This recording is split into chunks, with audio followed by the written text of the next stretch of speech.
muito boa tarde, bem-vindo a mais um Panorama Brasil ao vivo aqui na Causa Operária TV. Estamos aí nessa quarta-feira, 3 de fevereiro de 2021, com as notícias do Nordeste e de Brasília, com os companheiros Vitor Assis e Renan Arruda, falando aí cada um do seu lugar. Antes, vamos falar para você que não está inscrito, se inscrever, ficar ligado na nossa programação e também receber as nossas notificações. Também dê a sua curtida e compartilhe o nosso link nas suas redes sociais para a gente chegar mais longe. Bom, destaque de hoje é a lambança aí que está sendo feita em Pernambuco, né? O Ministério Público está aí proibindo o carnaval, mas deixando passar a volta às aulas. Vamos falar sobre isso logo mais com o companheiro Vitor. Antes, mencionando, né, o problema da volta às aulas, peço para o companheiro Renan falar um pouquinho da situação em Brasília. Né? São mais 9 mortes no último dia, 278 mil infectados, e o governo do DF baixou aí uma portaria sobre as escolas militarizadas, né? Incluindo aí agora 2 colégios, se eu entendi bem. Peço para o companheiro Renan explicar para a gente. Boa tarde, Renan.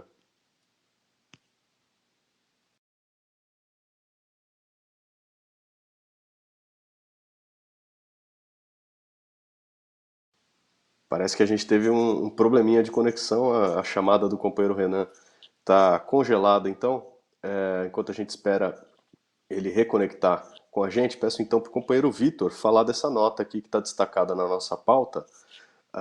Usineiro queridinho da esquerda cobra reformas de Bolsonaro. Quem é ele, o que ele quer e o que a esquerda tem a ver com isso, Vitor? Boa tarde, Rafael. Boa tarde, companheiro Renan, os que estão nos acompanhando. Esse é o Armando Monteiro, um dos principais políticos da direita pernambucana. Armando Monteiro é como um típico político de um estado nordestino, né? Ele é, ao mesmo tempo que ele é usineiro, latifundiário, ele também é ele, embora não com tanto poder quanto Paulo Guedes, ele também é um banqueiro. Então, ou seja, tudo aquilo que deveria ser combatido pela esquerda. Ele agora, né, deu mais provas de que ele é um inimigo dos trabalhadores. Ele falou que agora sim, agora com Arthur Lira, agora que está tudo afinado, o governo Bolsonaro não pode mais dar a desculpa de que não dá para fazer as reformas. Quais reformas? A reforma agrária? Né? Não. A reforma urbana? Também não. A reforma administrativa, ou seja, a demissão de metade do serviço público que tem aí, e a reforma tributária, ou seja, a exemplo do que fez o científico governador João Dória, aumentar os tributos naqueles serviços, naquelas transações em que há interesse da classe trabalhadora, da população mais pobre. Ou seja, o Armando Monteiro ele está cobrando agora o Bolsonaro para que avance no seu programa neoliberal, no seu programa de expropriar ainda mais profundamente a classe operária em favor dos capitalistas. Armando Monteiro falou o seguinte: agora é uma boa hora para testarmos a real disposição do governo Bolsonaro para tocar as reformas. O que temos visto até agora, até o momento, é um governo sem muito compromisso com essa agenda e que usava como justificativa a falta de sintonia com o Congresso Nacional. Agora, com a eleição dos novos presidentes da Câmara e do Senado, que são em princípio alinhados, o governo não terá mais desculpas para fazer essa agenda se mover. Ou seja, é um discurso muito semelhante ao do PSDB, né, que acusa Bolsonaro de ser malvado de menos, de privatizar de menos. E por que a gente está dando tanto destaque a isso? Porque o Armando Monteiro, embora toda a classe a qual ele pertence já ateste o que ele é, ateste a sua política, ele vira e mexe, você vê ele abraçado com a esquerda, né, fundamentalmente no estado de Pernambuco. Em 2014, O Mano Monteiro foi o candidato apoiado pelo PT, pela esquerda em geral, né, ao governo do Estado. Inclusive, por ironia, ele foi apoiado contra o PSB. Né? Em 2018, o jogo mudou. Né? O PT e a esquerda em conjunto apoiou o PSB, né? E o Armando Monteiro foi apoiado pelo PSDB. Apesar dessa diferença, né, em 2018, as alianças elas continuam. Né? Não é que depois do golpe romperam as alianças entre outros. As alianças continuam, principalmente no interior. Armando Monteiro é do PTB, então como ele não é abertamente do DEM, do PSDB, aí facilita um pouco mais ele transitar no meio da esquerda. Tem várias e várias cidades do interior que o Armando Monteiro tem uma aliança com a esquerda. Né? Outra coisa que chamou a atenção, em 2018, ele, ele fez demagogia com o governo Temer e com o Lula, usou os dois na sua própria campanha, então ele também usa bastante a figura do Lula para fazer demagogia. E em 2020, né, ou seja, no ano passado, ele decidiu apoiar a candidatura de Marília Reis, né, obviamente que com um interesse muito bem definido, né, de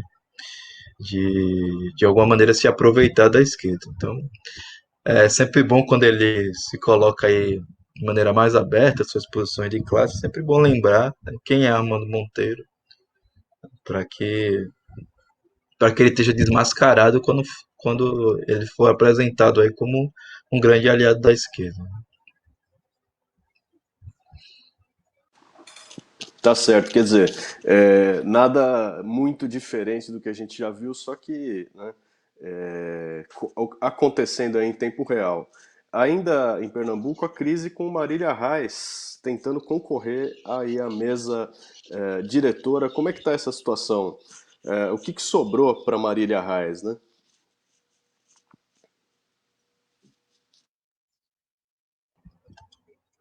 Foi depois, nós vimos, né, nas eleições anteriores, houve uma verdadeira guerra dentro do PT para que, coisa muito engraçada, né, uma guerra para que o PT lançasse um candidato próprio à prefeitura do Recife. E quando esse candidato foi lançado, que é a Marília Reis, houve toda uma sabotagem contra ela, sobretudo dela comandado pelo Humberto Costa, ora ataques mais dissimulados, ora ataques mais abertos. O cidadão que expressou de maneira mais aberta os ataques foi o Barreto. Se não me engano, ele agora, inclusive, está afastado do partido. Em meio a toda a sabotagem, em meio aos cavalos de Troia que a burguesia implantou, né, e que a própria Maria Reis acabou se agarrando a esses cavalos de Troia, como o caso do PSOL, e partidos de direito como o PMB, o próprio apoio do Armando Monteiro, né, apoio do Anso Ferreira do PR, se não me engano. Com a presença desses elementos, a candidatura, ela embora tivesse muita força, não conseguiu se viabilizar. Né? E tudo isso ainda foi. A tudo isso ainda foi acrescentado a campanha de tipo bolsonarista que o PSB, apoiado pelo PCdoB, fez contra Marília Reis. Né? Então, sua candidatura acabou sendo derrotada nas eleições passadas. Agora ela estaria interessada, né, ainda diante do prestígio que ela tem no próprio partido, de conseguir se tornar a segunda secretária da casa, que é um cargo considerado bastante importante. Não é importante, é bom destacar isso, né, porque toda a nossa discussão sobre as eleições na Câmara não é importante do ponto de vista dos trabalhadores, né, porque nenhum cargo é importante para os trabalhadores, né, na mesa diretora. São cargos que têm uma função muito específica em termos de carreira, né? Em termos da posição do parlamentar individual no regime. Mas, nesses termos, é um cargo considerado importante. Ela trata de assuntos pertinentes a passaportes diplomáticos dos parlamentares e representa a Câmara junto a embaixadas, além de influenciar em decisões da mesa diretora. Mas ela foi derrotada dentro do próprio partido, porque com 24 votos a favor, quem foi indicado para o cargo foi João Daniel, do PT de Sergipe. E ela teve apenas 22 votos, né? Ou seja, por causa de uma pessoa, né, que se posicionou, estaria empatada a decisão. Eu não conheço particularmente o deputado João Daniel, que interesse exatamente ele representa, mas acho que o que chama a atenção é que, segundo a própria imprensa burguesa, a candidatura de João Daniel tem apoio de uma ala mais à esquerda do partido, só que essa ala mais esquerda, em geral, não é a ala mais esquerda. Teria que ver exatamente o que é que eles querem dizer com a ala mais esquerda. Por exemplo, o Tasso Genro é considerado por alguns setores como a ala esquerda, né? Que é a ala mais pró-imperialista do partido. E a Marília Reis tem um aval do CNB, que é a corrente do Lula, né? Então esse que é o dado mais importante. Certamente é um conflito aí entre a ala lulista e outras alas no interior do partido. E que a Marília Reis decidiu lançar candidatura avulsa, candidatura própria, porque ela também não faria se não tivesse nenhum propósito, né? O fato de ela ter decidido levar a sua candidatura adiante mostra aí que há uma crise, há um conflito, e os conflitos envolvendo o seu nome são conflitos em geral em que envolvem também o próprio problema do Lula, né? Porque uma figura dentro do PT, uma figura bastante ligada ao ex-presidente Lula.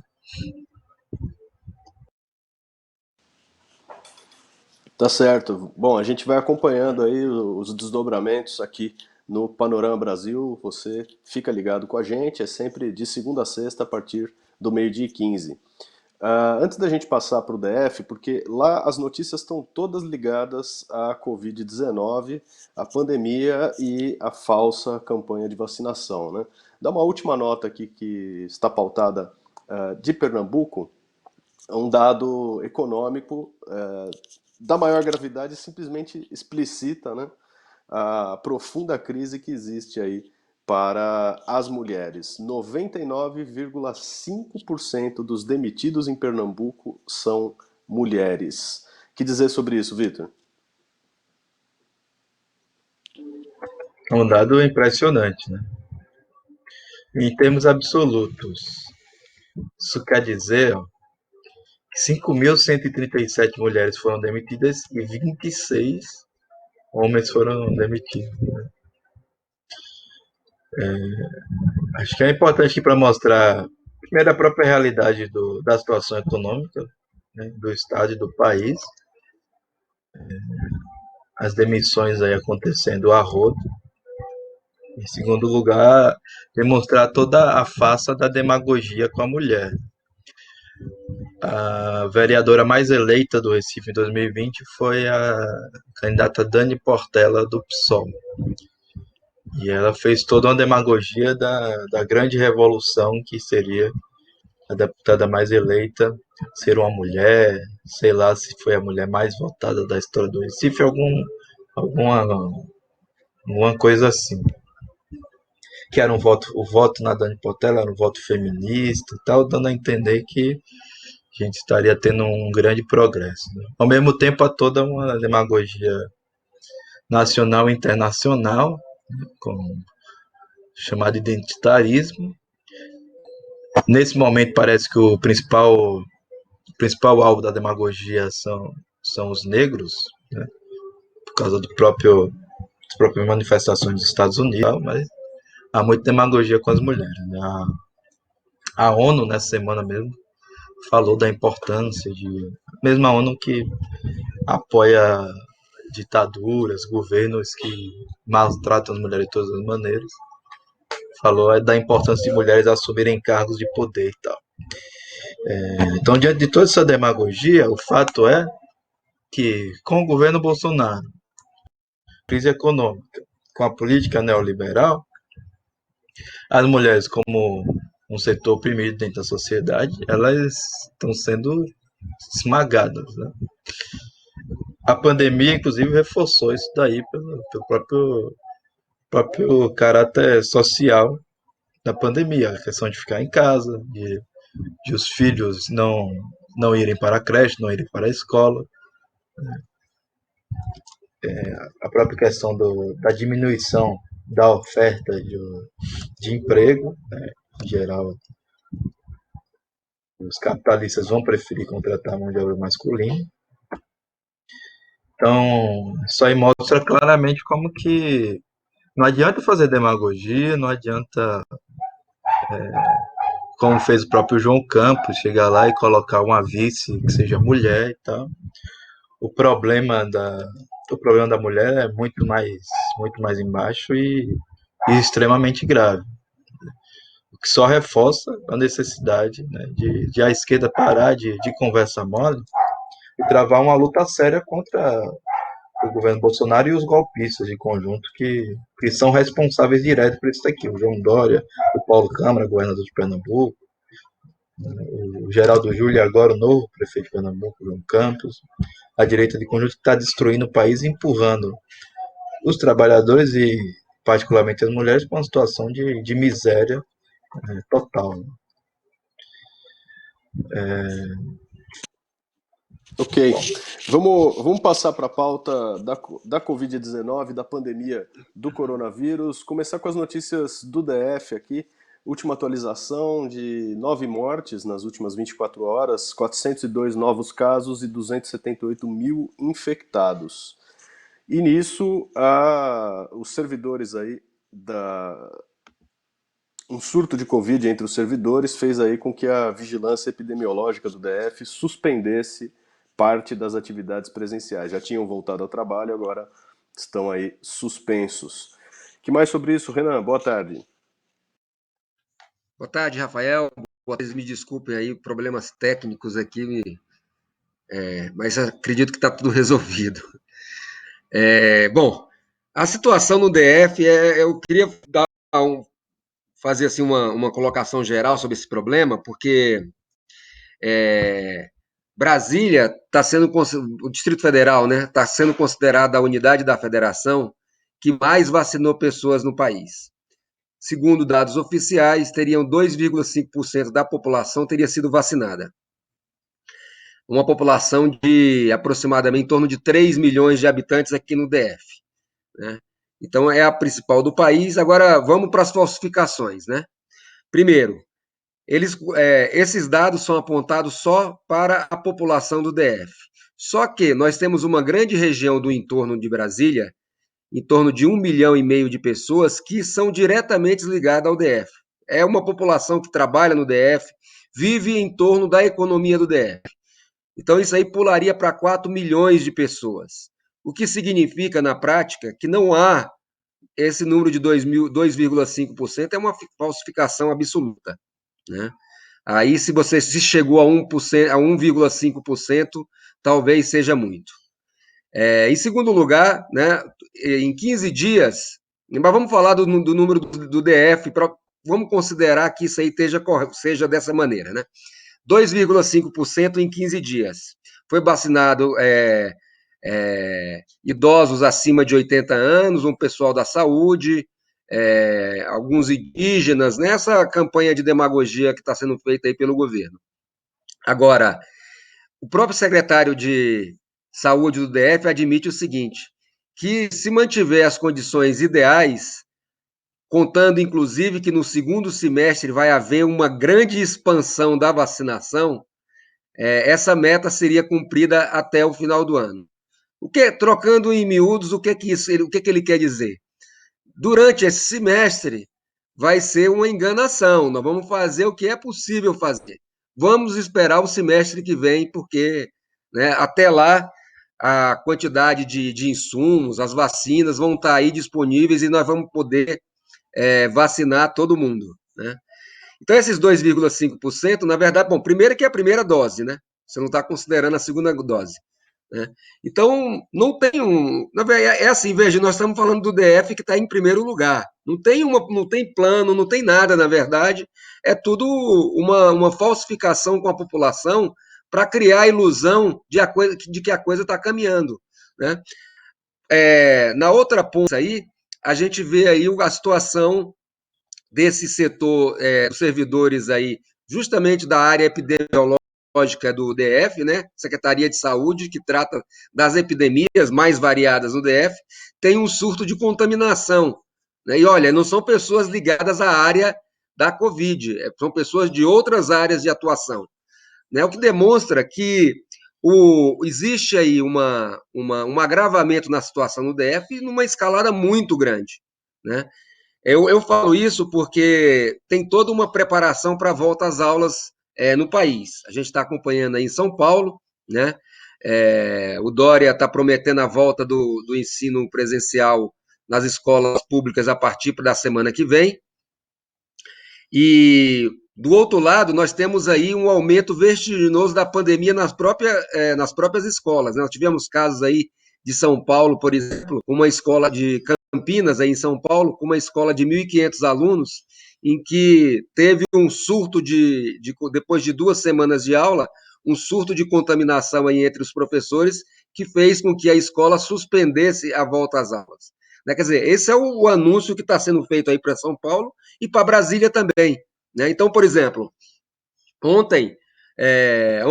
segunda-feira teve uma negociação do Sindicato dos Professores aqui com a Secretaria de Educação a respeito da volta às aulas no DF, da escola pública, que estão programadas para o dia 9 de março. O secretário, né, o sindicato deu como positiva o fato de que o governo só vai garantir que a volta dos professores às salas de aulas vai se dar com a vacinação, senão não vai voltar. Bom, em primeiro lugar, é uma promessa.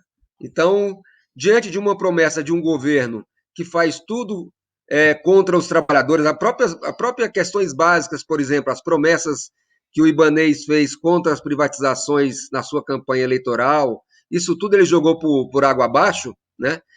Deveria ser olhado com muita desconfiança. Ou seja, deveria se preparar a categoria para a greve, não dar como barato de que o governo vai cumprir isso aí. Em segundo lugar, a comunidade escolar não são só os professores. E os milhares de alunos que vão, mais de 500 mil alunos que vão estar aí em sala de aula, e vai estar transitando nas salas de aula, quer dizer, sendo potenciais vetores da contaminação aí para suas famílias, né? Quer dizer, não existe uma política de fato, não existe nada, absolutamente não existe nada, sequer aquelas regras mais demagógicas do início da campanha, de distribuição de máscara, de ter uma política do fique em casa, não tem nada. A política do fique em casa só vale para os finais de semana, quando os trabalhadores não estão nos seus locais de trabalho. Porque, no mais, é isso. Está voltando tudo, a gente vê a situação da epidemia aí entre os servidores públicos, né? É uma situação de absoluto descontrole, né? E não existe não existe nada, não existe vacina, não existe medidas efetivas de contenção. Essa própria questão da volta às aulas aí, toda a conversa é que ela vai ser híbrida para os estudantes, ou seja, metade dos estudantes vão estar em sala de aula, metade vão estar aí em aula remota, os professores vão estar presencial, né? Mas, enfim, você não sabe, não se tem nada, não se tem preparação de escola para voltar às aulas, não se tem uma política efetiva como é que eu diria, com relação à própria vacinação, é tudo. O governo federal prometeu entregar um novo lote de 60 mil doses até tal dia. Então, diante disso, o público será ampliado para 75 anos de idade. Quer dizer, é tudo uma coisa assim é uma coisa de principiante. É interessante porque o de saúde aqui, obviamente, a população desesperada, né? Idosas estão se concentrando aí nos postos de vacinação E ele fala que isso aí é porque o brasileiro, diferentemente de outros países, né, está muito preocupado. Então, por isso que eles estão correndo para a vacinação, mas que vai ser atendido e nada. O pessoal está com medo porque não vai ter vacina para todo mundo. Então, vamos lá, tem fila, é melhor a gente arriscar na fila e ter a vacinação do que não ter, né? Quer dizer, é uma coisa, é tudo promessa, né? Tudo. E, obviamente, casada a tudo isso aí, a gente sabe que tem novas cepas disseminando aí pelo país. Não se sabe até o momento, não se fala nisso, na verdade, sobre a eficácia da vacina, que já, por exemplo, essa Coronavac já se mostrou que ela é menos de 50% eficaz. E isso, e diante dessa vacina, com relação às novas cepas que estão surgindo aí, e que já se mostraram, inclusive, mais graves do que a Covid original, né? Quer dizer, não tem, a população é desinformada, é uma ilusão que se alimenta na imprensa em geral. Os próprios números do DF aqui, você apontou no início, são números que, assim, todo dia cai. Cai o número de internação, cai o número de pessoas que foram infectadas naquele dia, cai o número de mortes, né? Quer dizer, ou seja, já são matérias secundarizadas na própria imprensa, né? E o que toma expressão é essa campanha da vacina, né? É vamos dizer assim, é aquele negócio assim, a vacina está aí, né? Vamos fazer campanha em torno disso, vamos dizer que a população vai ser vacinada, vamos criar essa expectativa positiva com relação à população, porque é só isso que a gente tem para oferecer. Tá certo. Agora, e a situação em Pernambuco, Vitor, para a gente encerrar o destaque do nosso programa? O Ministério Público diz que carnaval não, mas volta às aulas sim. Nas mesmas condições que o DF, como é que vai ser? Isso, as aulas estão retomando amanhã, dia 4, né? Tem várias modalidades aqui, a depender, né? Escola privada, escola pública, como em qualquer lugar, né? O governo está muito preocupado com as escolas públicas, né? As crianças que morram, preocupação maior com a escola privada, se também não abrir, não abriu, não tem problema.